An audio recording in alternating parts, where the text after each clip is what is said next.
So in the last video we've installed an operating system update through a local network connection using TFTP. And now we'll do the same thing, but we'll pull the update from the Garz Fricke web server. So we need an internet connection for the device, and this would probably be the easiest way to do it.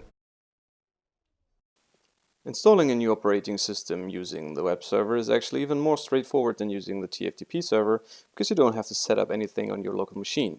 The only prerequisite you have is that your device is connected to the internet, and obviously that you are connected to your device through serial port or similar, so that you can run commands on it.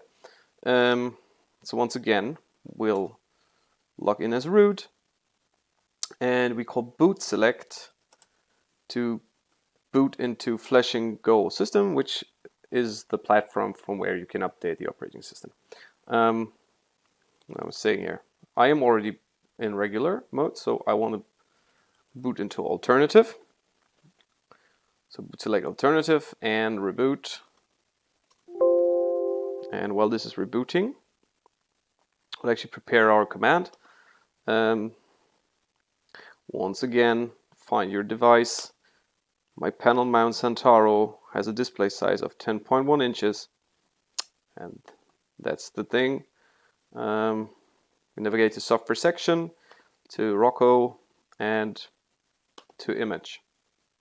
Now this time you will not download these image files, because we will be installing directly from the website. So what we shall do is just copy the address over, and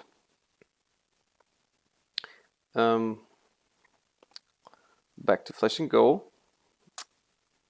This time we will use the TFTP variable again, but we will not set it to our local machine or anything. We will just set it to this address here. Right, it's set.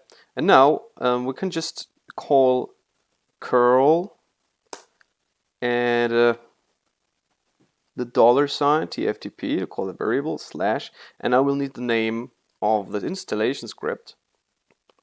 So we go back to the website, and this is the name of the installation script. So copy over just the name and paste it in and pipe it to sh, right, like that, and then just run it. And as you can see, we're running the script from the website, and this will take a little longer depending on your internet connection, obviously, but as I said, it's probably the easiest way to do it if your device is connected to the internet.